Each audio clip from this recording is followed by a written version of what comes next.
Hello student, myself Shanawaz Rathore. I am from Nahar Convent School. Today we study very interesting topic Ohm's law. आज हम class 12 के Ohm's law के topic को पढ़ने वाले हैं। आइए देखते हैं Ohm's law क्या होता है। If all the physical condition of any conductor as length, temperature, etc. remain constant, then the current which flow through it is proportional to the potential difference applied across the end of the conductor. मतलब आपके पास एक conductor होना चाहिए, उसकी physical condition में कोई change नहीं होना चाहिए, मतलब कि इसका लेंथ टेम्परेचर में कोई चेंज नहीं होना चाहिए। तो आप देखते हैं कि उसके अंदर जो करंट फ्लो होगा वो किसके प्रोपोर्शनल होगा। तो वो करंट जो फ्लो हो रहा है वो जो पोटेंशियल डिफरेंस आपने लगाया है उसके डायरेक्टली प्रोपोर्शनल होगा।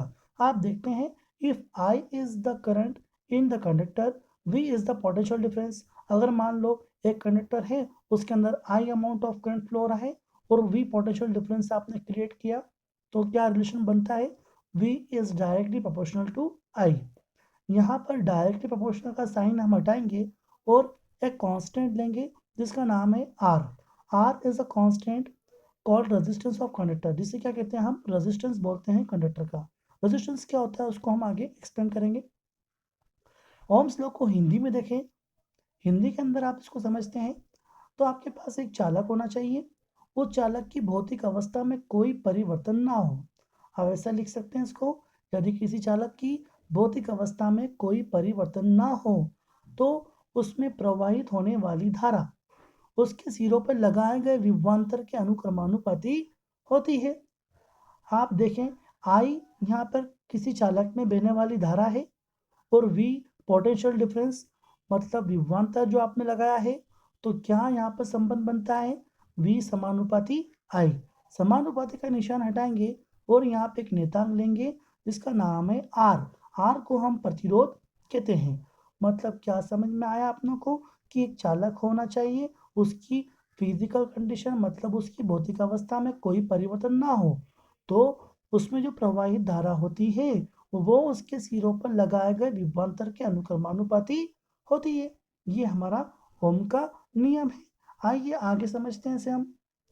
तो देखिए यहाँ पर एक सर्किट डायग्राम बना है, इसके अंदर एक बैटरी है और एक हमने एमीटर लगाया है। बैटरी से जब धारा यहाँ से निकलेगी तो ये एमीटर से हम धारा के मान को मेजर कर लेंगे।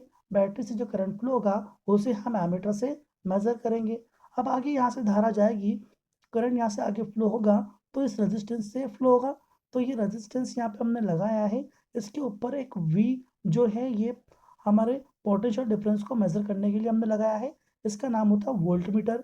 वोल्ट मीटर को हमने पैरेलल में जोड़ा है, एमीटर को हमने सीरीज में जोड़ा है। याद रहे एमीटर हमेशा किसी सर्किट में सीरीज में जुड़ता है और पैरेलल में कौन जुड़ता है, तो आंसर है वोल्ट मीटर। वोल्ट मीटर हमेशा पैरेलल में जोड़ा जाता है। तो इस तरह हम एमीटर और वोल्ट मीटर दोनों से रीडिंग को नोट डाउन कर सकते हैं। आगे देखिए क्या रिलेशन निकलता है इसके बाद। तो आप जब एक ग्राफ को ड्रॉ करेंगे, आपके पास करंट और वोल्टेज दोनों का वैल्यू होगा, तो आप एक ग्राफ को ड्रॉ कर सकते हैं। ये ग्राफ से हम ये शो करते हैं कि ओम्स लॉ वेरीफाइड हुआ या नहीं हुआ। अगर ओम्स लॉ वेरीफाइड कब होगा, जब ये स्ट्रेट लाइन आपको मिलती है तो इसका मतलब है ओम्स लॉ वेरीफाइड हो जाएगा। तो आप एमीटर और वोल्टमीटर की रीडिंग को इस ग्राफ पर बनाएं और आप देखें एक स्ट्रेट लाइन आपको यहाँ मिलेगी। इसका मतलब ये है कि जितना आप करंट फ्लो कर रहे हैं उतना ही पोटेंशियल डिफरेंस क्रिएट हुआ, सॉरी जितना आप पोटेंशियल डिफरेंस क्रिएट करें उतना करंट फ्लो हुआ, या जितना पोटेंशियल लगा उतना आपको करंट यहाँ पर मिल जाएगा। तो ये स्ट्रेट लाइन से हमको मालूम होता है कि ओम्स लॉ वेरीफाइड हुआ। तो आगे हम बात करें, एक वर्ड हमने पढ़ा है जिसका नाम है रेजिस्टेंस, उसको समझते हैं। रेजिस्टेंस मतलब प्रतिरोध। ये क्या होता है, resistance is the property of material by virtue of which it oppose the flow of electrons through the material. Resistance क्या होता है, एक प्रॉपर्टी होती है मटेरियल की जो क्या करती है, इलेक्ट्रॉन को फ्लो होने में अपोज करती है। ये आप सिंपल इसको डेफिनेशन बोल सकते हैं, oppose the flow of current is called resistance. It is denoted by R. इसको हम आर से मेजर करते हैं। Its SI unit is ohm और इसका एसआई यूनिट क्या होता है, ओम होता है।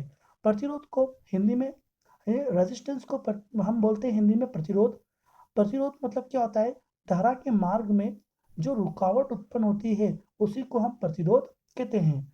किसी चालक में बहने वाली धारा के मार्ग में जो रुकावट उत्पन्न होती है उसे प्रतिरोध कहते हैं। प्रतिरोध को R से प्रदर्शित करते हैं और इसका SI मात्रक ओम होता है। तो इस तरह हमारा ये टॉपिक यहीं कंप्लीट होता है। Thank you.